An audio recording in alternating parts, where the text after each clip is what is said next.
Okay. So, and we're going live. Good.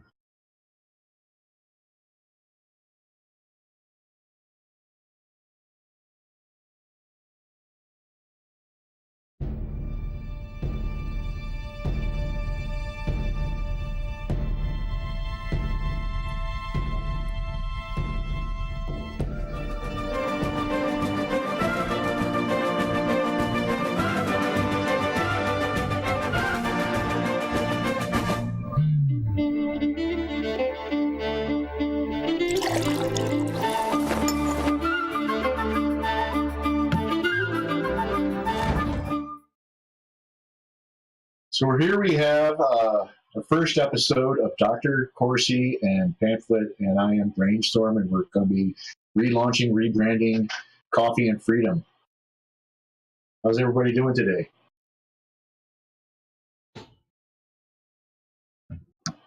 Right, here we go.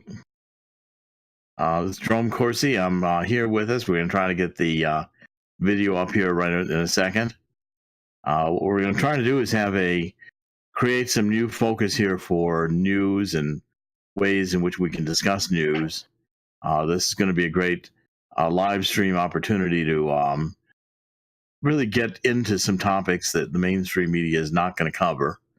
And there we go. I think I'm up there now on the video. Good to see everybody. And I can see we're getting joined. We've got already 1,500 people joining us, which is terrific. That's great. And hello, everybody. Of course, my cell phone's going to ring at the same time, but we'll take care of that right now. Live broadcasting. There we are. So you can see now we're all ready to go. I want to get into a couple topics to begin with. We're going to be Pamphlet's joining us. Pamphlet will be here by voice. Mostly, you'll see me through this, but Pamphlet will be joining us by voice. That's right. And we'll be able to discuss back and forth. And we'll have over time, as these broadcasts go on, we'll have additional people joining us to comment on news and comment on what we're finding out is really going on in the greater world. I want to start out by talking about Snowden and this whole series of drops we've gotten from QAnon, which suggests that Snowden is now in Hong Kong. And Pamphlet, you want to fill us in on what we know, what the details are from what we know? Just regarding what we've heard from Q and whatnot.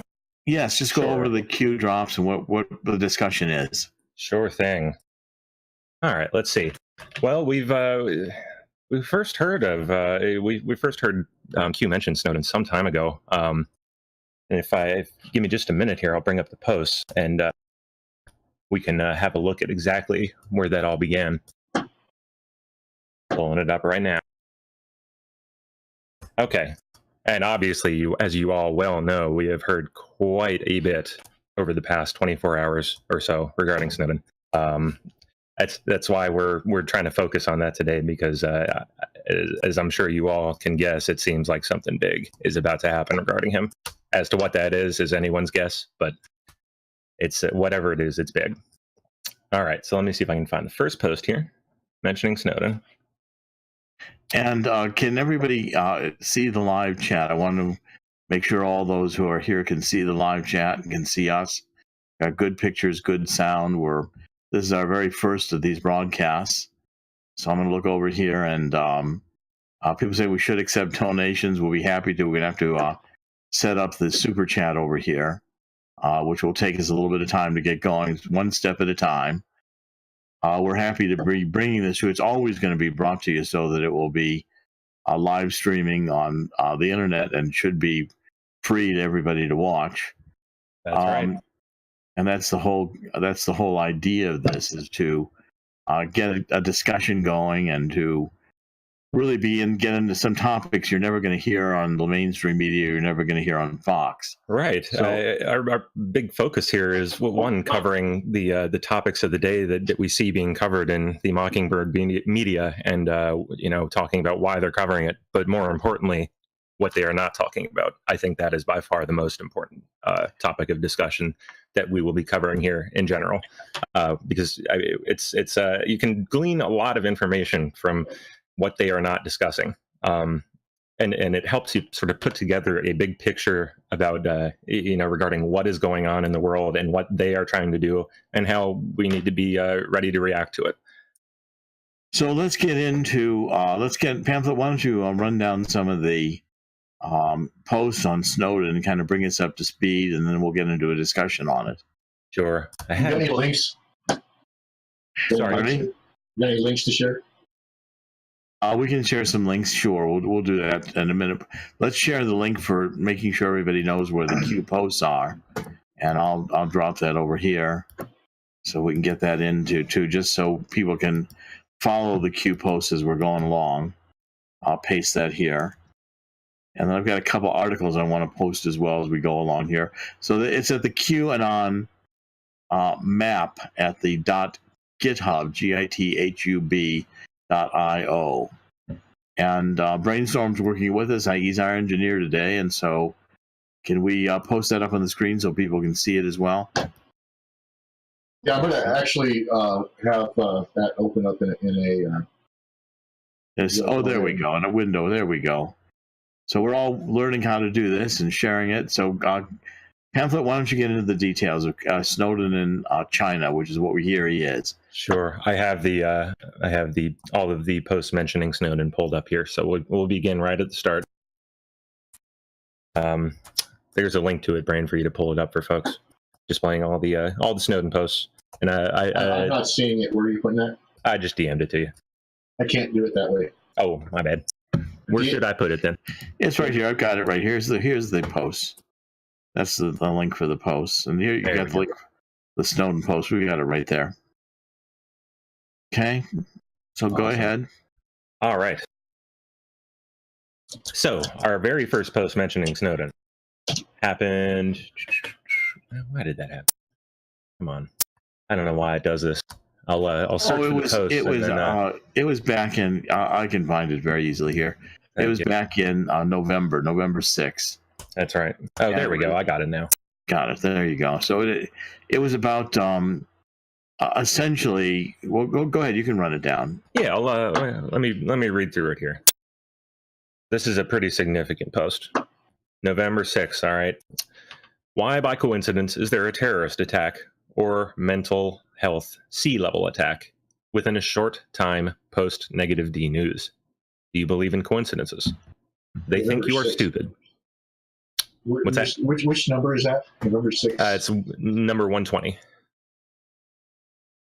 What I did to pull them all up is just type Snowden into the little search bar up at the top of one of the GitHub sites. All right. All right, so there we go. They think you are stupid. Puppets without power. They want your guns. Why? No power left. Who funds ISIS? What email published by WikiLeaks connects Saudi Arabia / Qatar to ISIS? Was HRC connected? Why is this relevant? Why is controlling the narrative important? Do most people investigate for themselves or simply follow? Why is the MSM so hostile towards POTUS? Who controls the MSM? Why, each and every day, is the MSM pushing a particular topic? Coordinated. Who sets the narrative for the day? How is the narrative communicated to the MSM? What does the NSA / military intelligence have, at least what you know of, that allows for data collection? Think Snowden. Yeah, obviously. Go ahead. And I think rather than read them all, we'll just try to, if you go to this QAnon post .github, which is the reference we picked up on there, it's specifically GAnonmap.github.io, GITHUB.io. You can type Snowden to edit, find Snowden, you'll find the ones that are here. From the beginning, Q has paid particular attention to Snowden. Snowden has been really a constant recurring theme for QAnon. Mm-hmm. Yeah, this first post was within 1 week of Q beginning to post, well, more or less 1 week. Yeah, and people say slow down the chat. I think you can slow down the chat with your cursor. If you kind of, work it over there, you can make it go a little bit slower, and you can read them. You can slow it down at yourself on your side. If you just let it run with people, then there's almost 2,800 people watching us, so therefore you've got a lot of people posting. Let's do a little bit more commentary. We're going to try to work out some of the technical issues. You can't read the fine print. I know there's some of these issues. Remember, this is our first broadcast. We're going to learn how to get things up so you can see them better, can see them more clearly. You all will be coming along for the ride as we do our first run here, and help us working out the kinks and watching us grow as a channel. Happy to have you all along. But I think what we're seeing in the QAnon posts is that in the most recent ones, Q is saying, and these I think in the last couple of days, that Snowden appears to be in Hong Kong. And Q posted a street scene from Hong Kong, which is where Snowden originally went. It's kind of the western part of Hong Kong, very poor area, a lot of mixed races there. It's kind of a slum, really, in terms of Hong Kong. But Snowden went there and hid out to begin with. And I'm not sure he's back in that particular area. Everybody's looking, find Waldo. They were all trying to find if we could determine where Snowden was in that picture. But the clear issue, I think, is that Snowden, from what Q is saying, is now on the move. Now, the question, and I don't see that we have the question really resolved yet, is there are two possibilities. One is that he could be out with the approval of the U.S. government, and the U.S. government does not want to apprehend him, but wants to bring him back to the United States, maybe make it clear he will not be prosecuted, and to have him be a white hat, to have him expose the NSA and the CIA's involvement with the NSA. This would go a long way to having another shoe drop, another boom, as Q is saying. And I think the American public will be shocked CIA's involved to realize how much the PRISM system the NSA has developed is utilizing Google data, data from the social media, probably gathering every one of our telephone calls, every one of our email, broadcasts, etc. And the data from the social media are integrated in that data so we can be micro-targeted and profiled as individuals. Now, the other possibility, and let me mention this, I'm going to give Pamphlet a chance to weigh in here and see which way he sees it. But the other possibility is that the United States government might have traded someone for Snowden, and we may have captured him again, maybe even an exchange that was an exchange. Maybe that's what that bridge reference meant when we before heard of one of the Russian defectors who did come across to the United States. And if that's the case, well, Snowden may be being brought back not only for what he knows, but also to face justice for having stolen and released this classified information. And I'm not sure which it is quite at the moment yet. And Pamphlet, do you want to weigh in on this? Sorry, I had my kid in the background there. They didn't know I was live down here in the basement. So, That's all right. But yes, sure. You were discussing what's Snowden. What is potentially happening here with Snowden? Yeah, is he a white hat or a black hat? Which is he? I was telling folks last night. You and I have sort of had friendly disagreements on this point. We kind of have a running bet going, $1 for whether he's a white hat or a black hat. Doc Corsi's on the side of white hat. I'm on the side of him being a black hat. But I will say I think I do still think that he is or was a black hat. But I think he is being given the opportunity to come over to the side of good and light. I think he's going to have an opportunity here. I do think that he is being or has been taken in. I think he may be coming back to the U.S. here very, very shortly, if he's not already back. And I think the opportunity is now in his hands to decide whose side he really is on. Those are my thoughts on it. Well, there's some discussion, right? There's some discussion here of, and I saw uh, I get quite a few. I mean, I'm getting lots and lots of emails and text messages these days. More so since I've been on the live chats, and there's speculation that this Lavrov may have been exchanged for Snowden, and it may have been actually a swap that went on to get Snowden out of Russia. And I'm trying to find, I guess, Sergei Lavrov, and who is one of the, let's see, he's, I'm just getting a basic handle on him now, Russian diplomat politician. He was the Russian representative to the UN to 2004. Mm-hmm. I'm seeing in the live chat, people are saying that they think Lavrov may have been traded. I agree. For Snowden. I think he was the trade. You do think that? I do. Well, it'd be a spy versus spy, as someone over here, Chazatron 600 says, spy v spy. And they're saying, yeah, gray hat. Maybe he's gray hat. He played both sides. This is Garrett Bishop over in the live chat saying essentially that he's a gray hat. And, again, I'm not sure.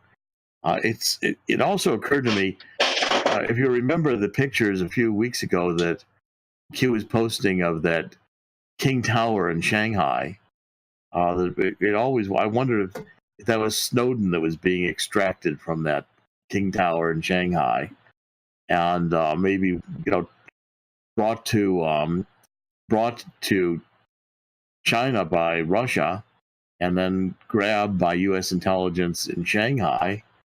It's a possibility, and now maybe brought to Hong Kong, and its way to be brought to the United States.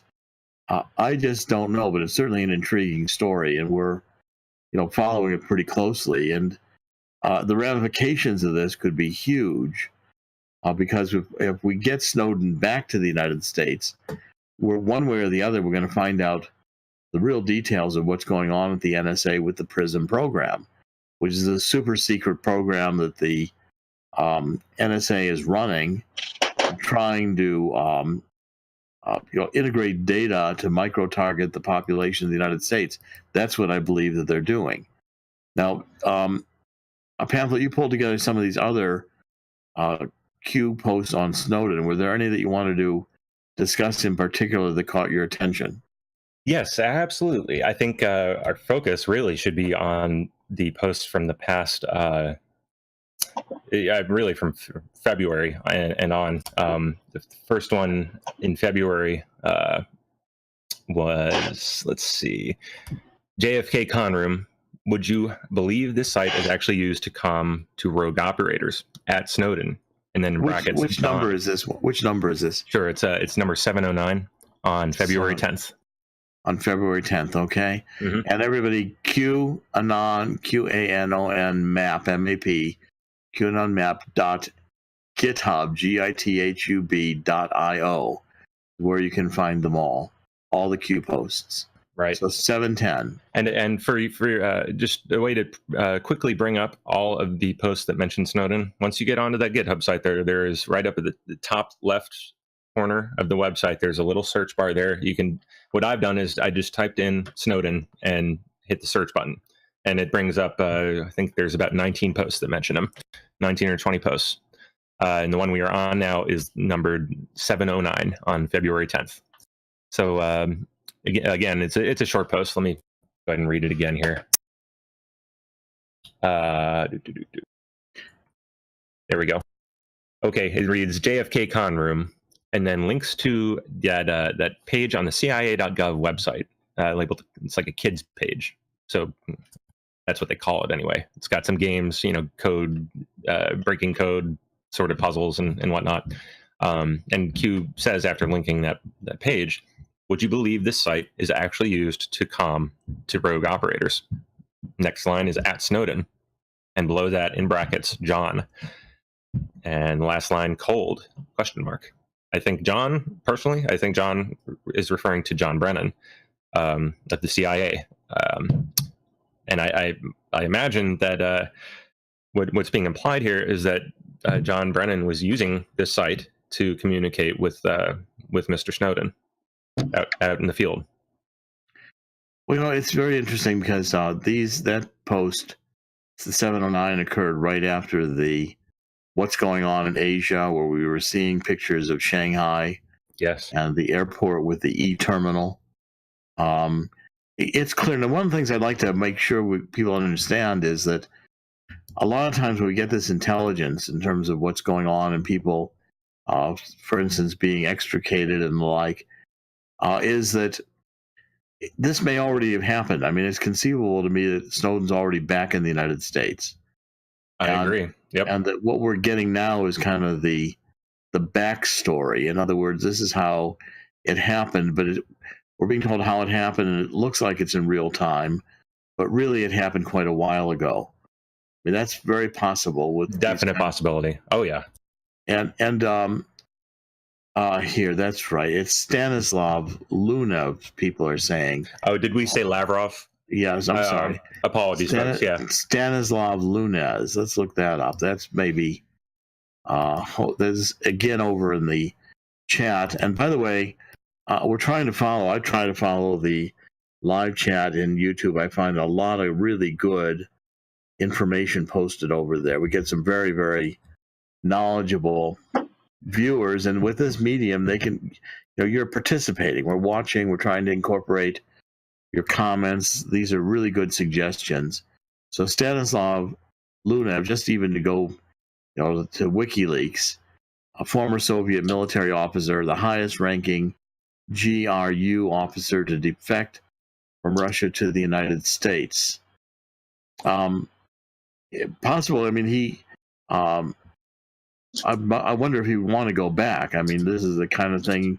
It'd be kind of like he wants to go back to Russia, and Snowden wants to come back to the United States. That might be one of the nature of the exchange. He's written a couple of, book of memoirs, Through the Eyes of the Enemy. He writes for some online newspapers. He's pretty well known, but that's one of the interesting people that basically is following through. It could be. I mean, it could be a prisoner exchange. I'm not ruling it out at all. But see, the question I'm asking is that if in fact we've got Snowden coming back. See, I'm looking at this from Donald Trump's point of view.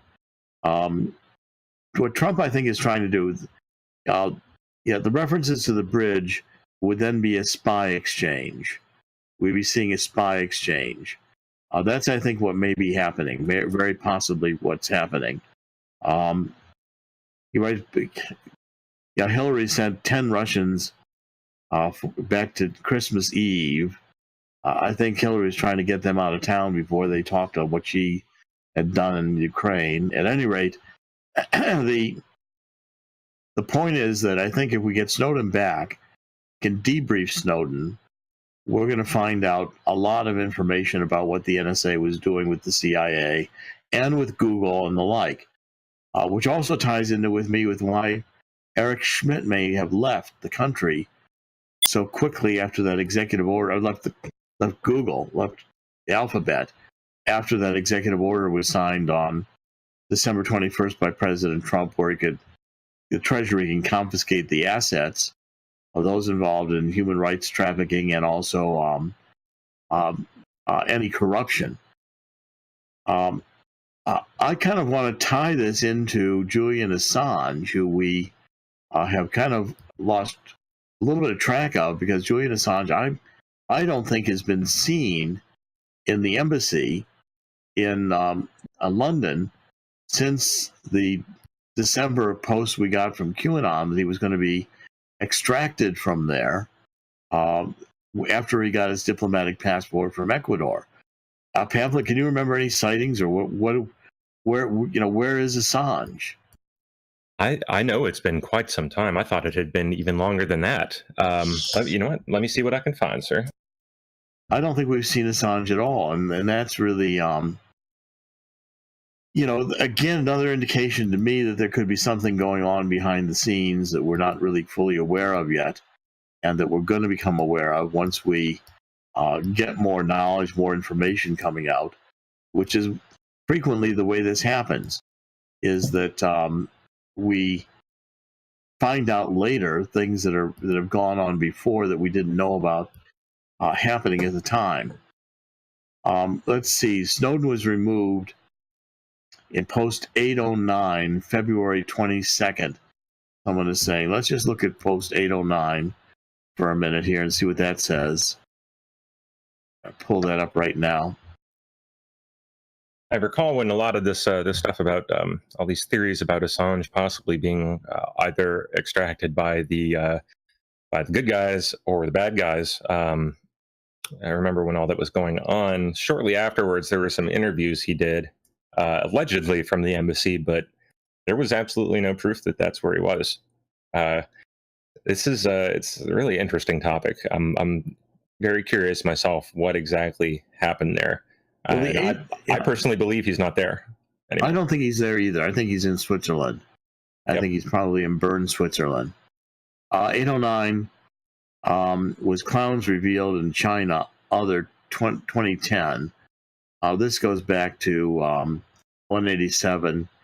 This goes back to some breaches again with Hillary and the special access data and her emails when QAnon was basically suggesting that Hillary was responsible for certain U.S. spies being caught in China, CIA agents. And CrowdStrike was, of course, which is mentioned in this one, was funded by Eric Schmidt and Google. They put $100 million into CrowdStrike. CrowdStrike looked at the DNC computers and said it was Russia that hacked them. Cozy Bear, Fuzzy Bear. I've always thought CrowdStrike planted that metadata, was working on behalf of Hillary and Schmidt to frame Trump, and then betrayed only the tip. This will be made public soon. And we're getting more and more, I think with Snowden coming back, we're going to be finding out much more about the impact of Hillary's escapades in Russia, because he's going to know quite a bit about that. He's going to know about spies who were killed, going to know about the selling of U.S. military technology, which was done to Russia under the information that.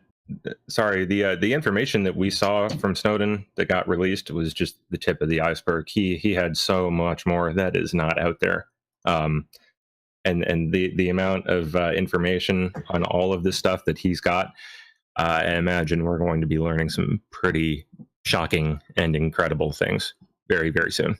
And I think it's the same with Assange. Assange has information which he told to Congressman Dana Rohrabacher, California, that included proof positive that it was not Russia who leaked to him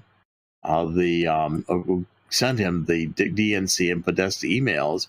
I'm confident it was Seth Rich. And I don't think Snowden was involved. And Geek is asking over here whether Snowden was involved in the WikiLeaks information. I don't think so. I think that was Seth Rich. And possibly Kim.com may have played a role in it, as he claims. But I think Seth Rich, if we could get a hold of Seth Rich's computer, which is being held by the Washington Police Department, I think we could prove out of that alone that Seth Rich was in touch with Assange. And Assange has virtually said so. I mean, that's been a constant tease by Assange that it was Seth Rich.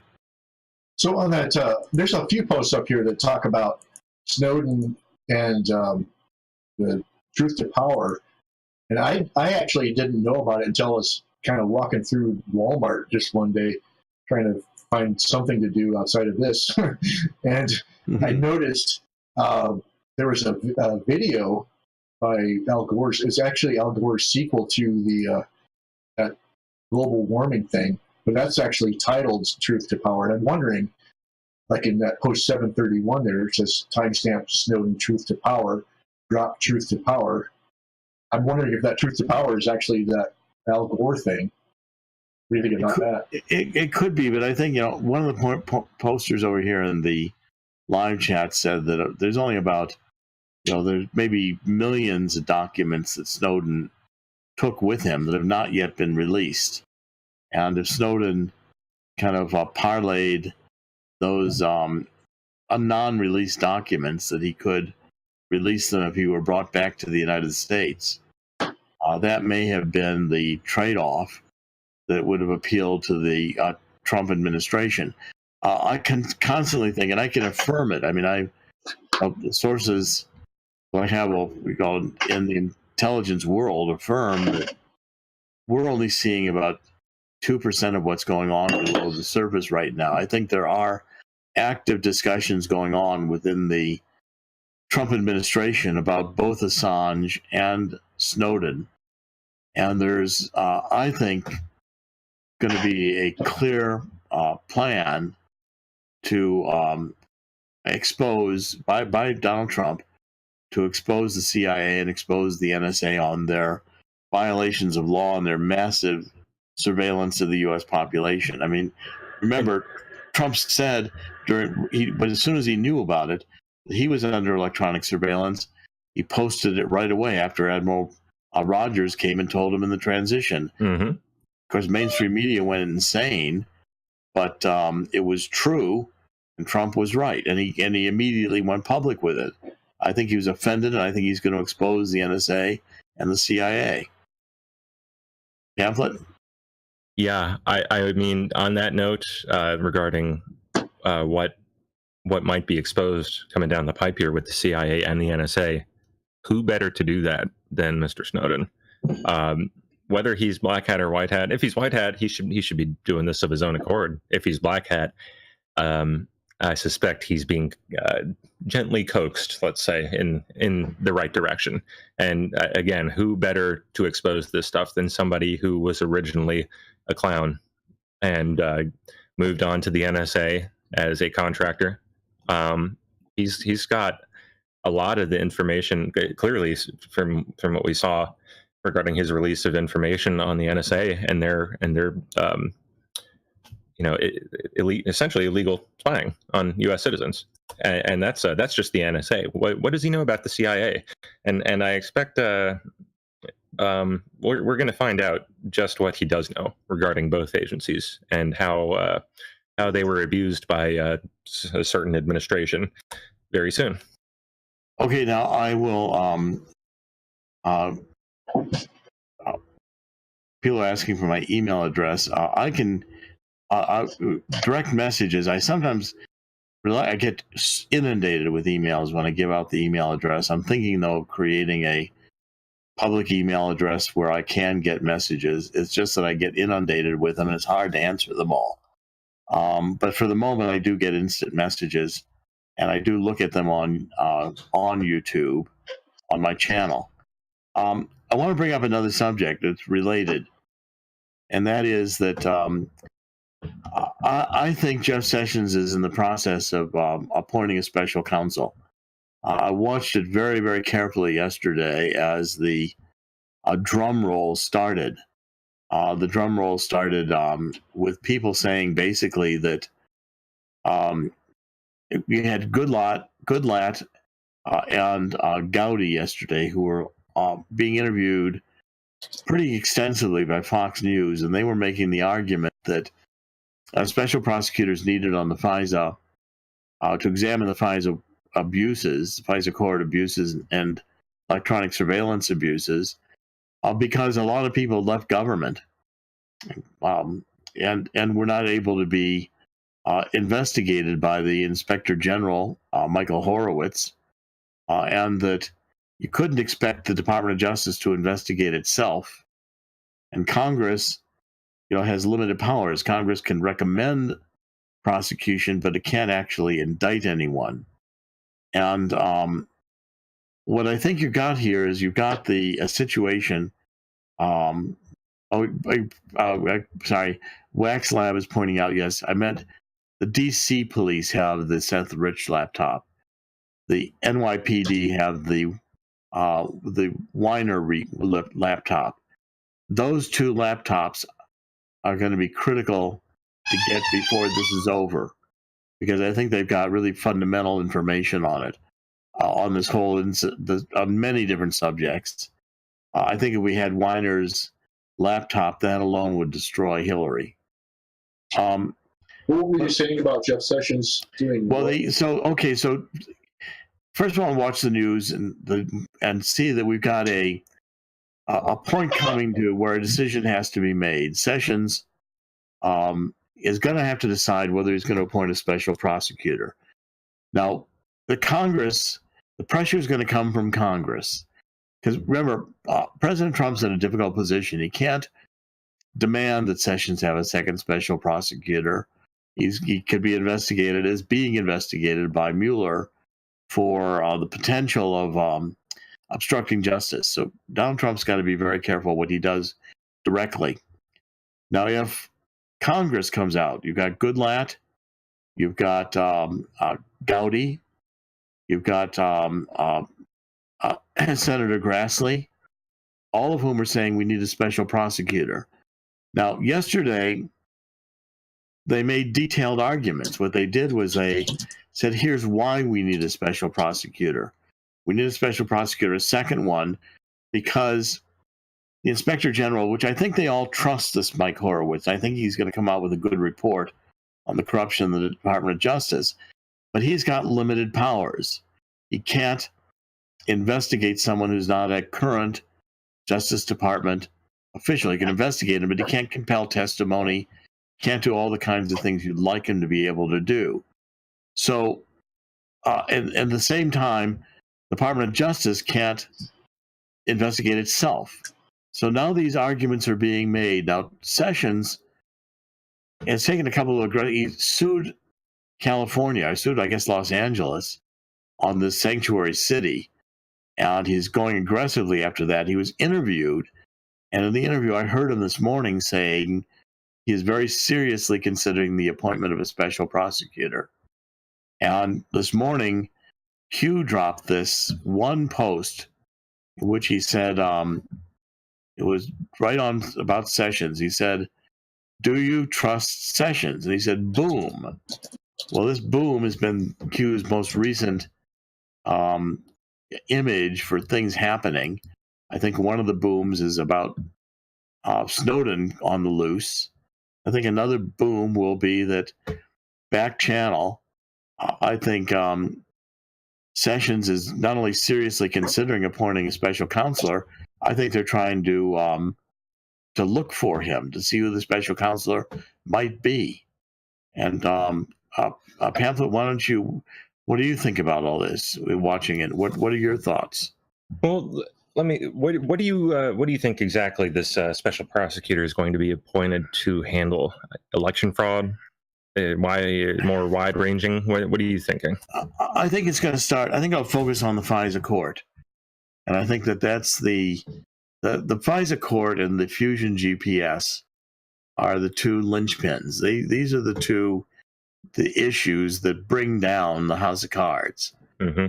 Because you see, it was the FISA court that gave permission, and remember, Obama created that FISA court, and in order to have a way to quote unquote legitimately conduct the electronic surveillance he wanted to do, all you had to do was go to FISA court and get approval. And then the FISA court was created, so it was all very easy to get the approval. Well, and the Department of Justice and the FBI went in with this dossier from Fusion GPS, which had been paid for by Hillary and the DNC, which the FBI had not validated. They didn't tell the FISA court all this. Now that in itself is a crime. And then the FISA court gave approval to do the electronic surveillance. Remember, it even goes back to, this will implicate Eric Schmidt, because again, he was involved with Hillary and the data processing and was paying for a lot of this. Perkins Coie, the attorneys that did the birth certificate from Obama. And by the way, I see people in live chat are asking about the birth certificate. We won't get to that today, but I guarantee you that subject's not done yet. And once they had the permission with this Carter Page, and that's all the FISA court said, go get Carter Page. Well, Carter Page had and the Conservative Treehouse has done some excellent articles on this, where they've shown, I think, definitively that Carter Page was a Department of Justice undercover agent, going back to some cases that occurred around 2015. And Carter Page was an agent. He goes into the periphery of the Trump campaign, and now he starts talking to Jeff Sessions. He starts talking to Manafort. He talks to all these other people, calls them on the telephone. As soon as he makes contact, now the NSA on the FISA court approval consider Jeff Sessions to be collateral. So they begin eavesdropping Jeff Sessions. He's person A. And then Manafort, he's person B. Not supposed to name who these people are to protect their privacy. But when it gets to the White House, Valerie Jarrett unmasks these people. She finds out that person A is Sessions, person B is Manafort, and then they leak it to the press with Obama's approval. Now, that's right there. That's the treason case. That's treason right there. That's trying to overcome, because they continue this. They went back to the FISA court, I think, 4 times, and they continued eavesdropping on Donald Trump and his key people, even while they were in the White House. That's the focal point in which all these people go to jail or face serious treason charges, maybe in a military court. Good afternoon, Jerome. Oh, now that's very interesting. Well, everybody see that. That's my, I wasn't touching my cell phone. There's my cell phone. I think you can see it in a minute here.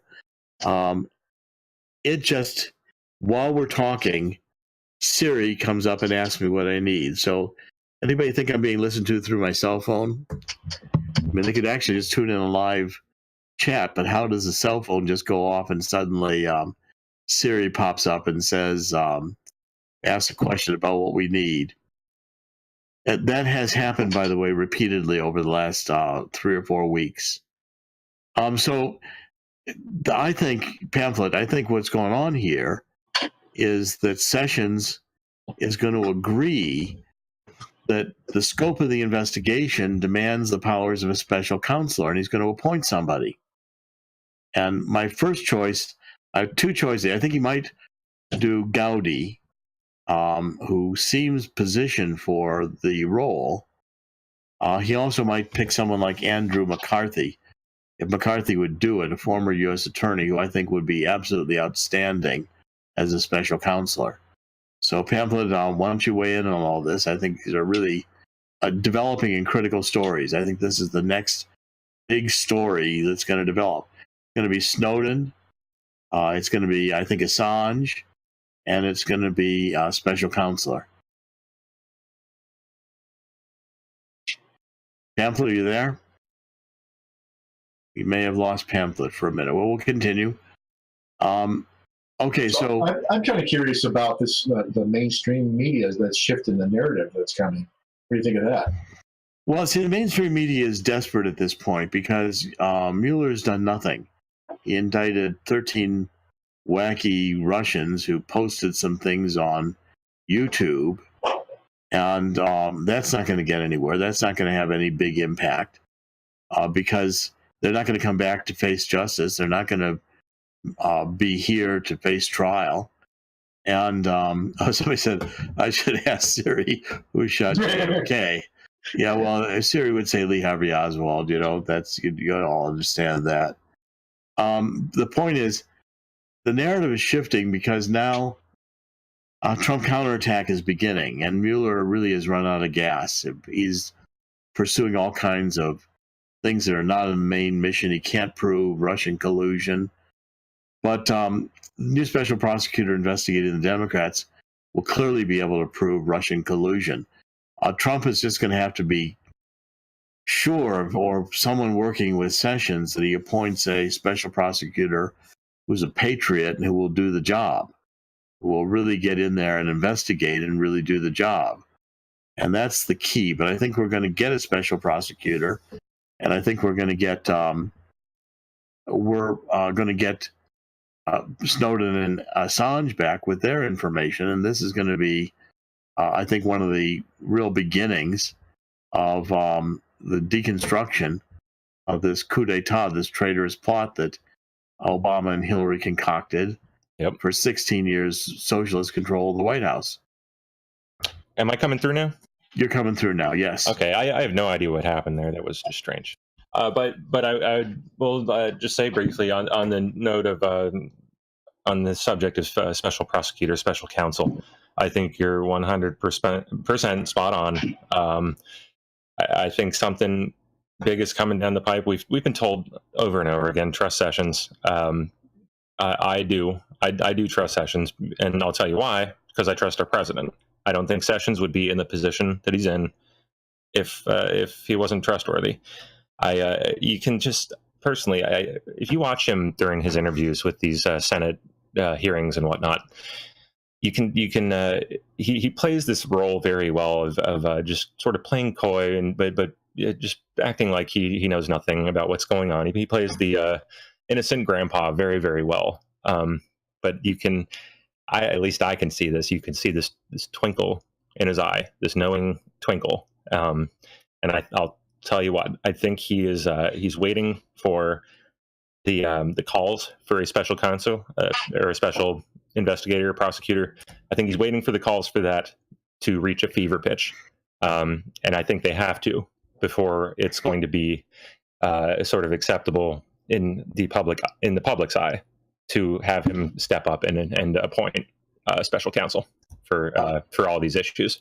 So, and I think, by the way, that the news that is going to come out over the next weeks and really probably this month are going to cause exactly that reaction among the public. I think the calls for a special counsel to investigate all of this just terrible behavior and corruption, I think the calls are going to reach a fever pitch because the news coming out here very soon, I believe, is going to really reveal a lot of that to the public.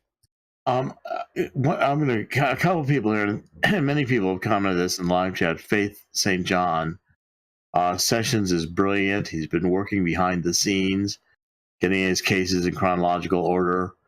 Very thorough. He's meticulously shrewd. Sessions, I've known Sessions for a long time. And for me, the turning point was when Gowdy started making the points about here's why the powers of a special prosecutor are needed. This is where this is what a inspector general can't do.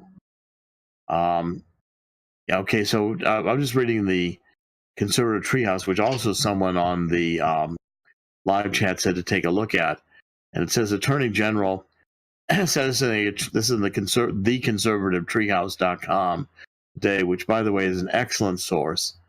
I recommend everybody follow it. The information here is extremely good.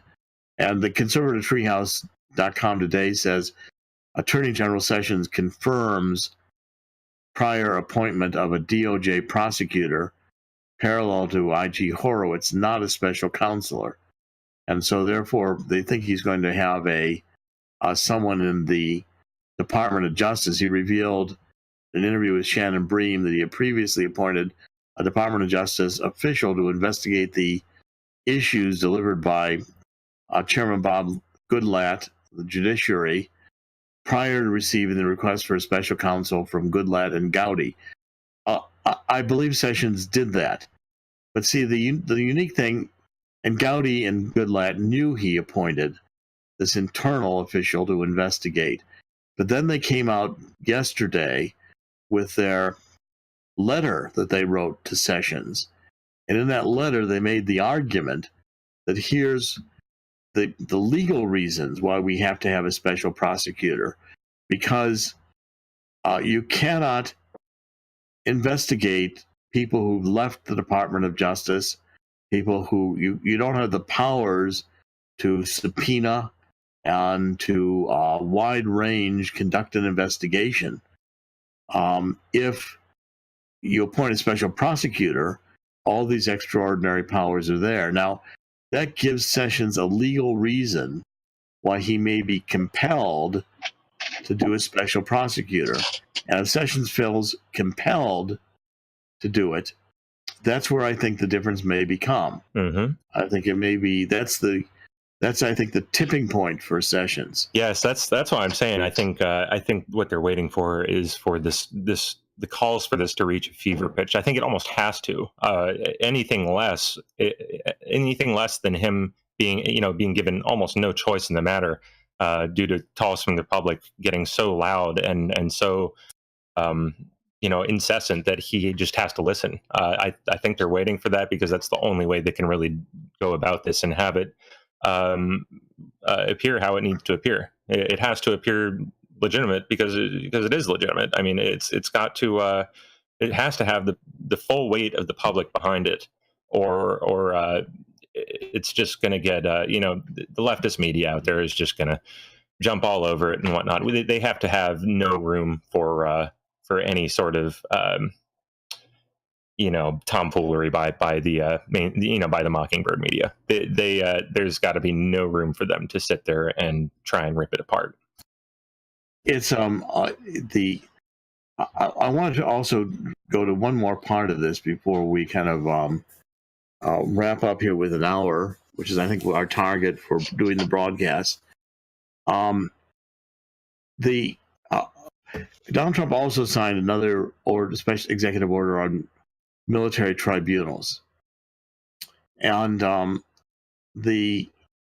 it went largely unnoticed. When you read it, it's a very technical executive order. It refers to the Code of Military Justice, this paragraph, that paragraph, this paragraph, that paragraph. I think what it does is it sets the stage for two things to happen. One is certain military who may have been forced to do certain acts or, under Obama are not going to be prosecuted for it. And secondly, it sets the predicate for civilians to be tried for certain offenses in a military court. We need to get a really definitive analysis. Someone who is familiar with the Code of Military Justice and an attorney, especially if they're a military attorney, JAG, could really analyze that and tell us exactly what that order says. But it was very interesting to see in the middle of all this a redefinition of the military tribunals by Donald Trump in an executive order. People are asking here, Kelly mom, two girls, about the hammer. The Q says in Sessions going to put the hammer down. Of course, the hammer down, is an obvious reference to, a gas, pedal to the metal, go full speed ahead. And it also means, basically,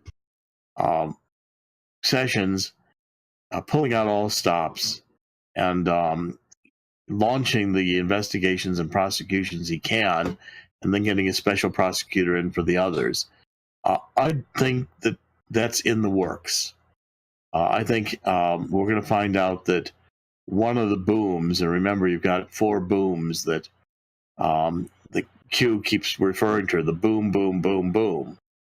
One of them could be the return of Snowden to the United States, maybe Snowden and Assange.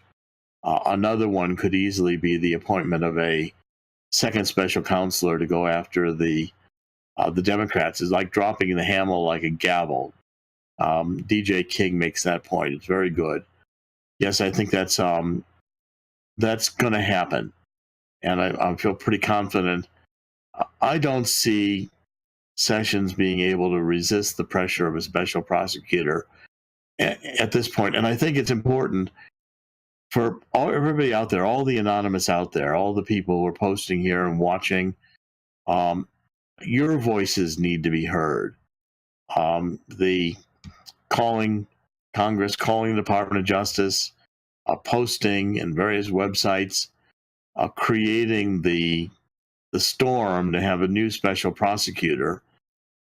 Remember, this Second American Revolution is about the anonymous. It's about you. It's about everybody out there. It's, as Q has said, your voice needs to be heard. And I think this is one of those moments with Sessions deciding on a special prosecutor that your voices need to be heard right now. Right. Yeah. I mean, without us getting loud, as Q has said, really making ourselves, putting ourselves out there and organizing and making ourselves heard. Without us doing that, how else can this special counsel that we all know needs to happen? It has to. We have to be out there shoving this into the faces of our representatives and the public at large. Without doing that, if we don't do that, we're not going to see this happen.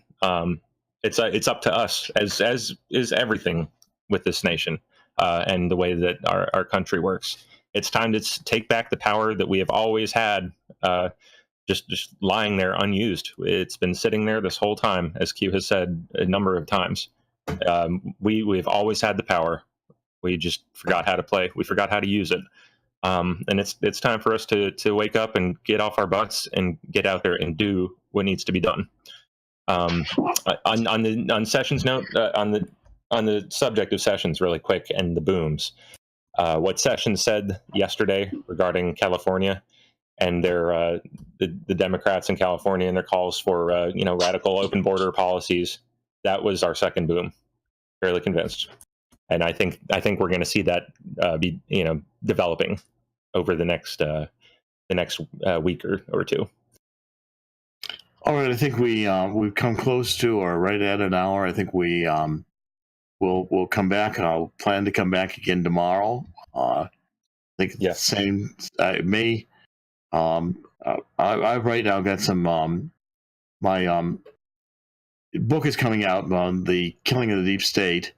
And I may have some time conflicts with promoting it. I think tomorrow I'm going to be in New York City at Newsmax, and we're going to be recording some programs on killing the deep state. And so I may not be available at the same time, but I'm sure Pamphlet can carry on and have a broadcast tomorrow as well. Of course. I think, folks, we're going to try and do this more earlier in the morning. It's probably 7 a.m. Eastern to 8 a.m. Eastern, somewhere around there.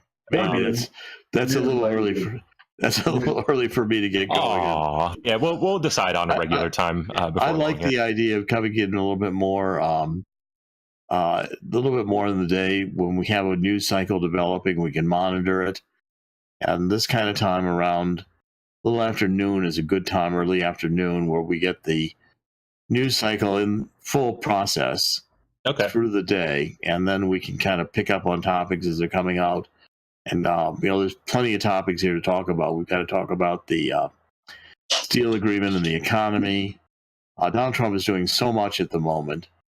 It's remarkable how much he's accomplished in his first year and a couple of months. I mean, this is really a remarkable start. And Donald Trump is going to continue at this speed. I've known him for a long time.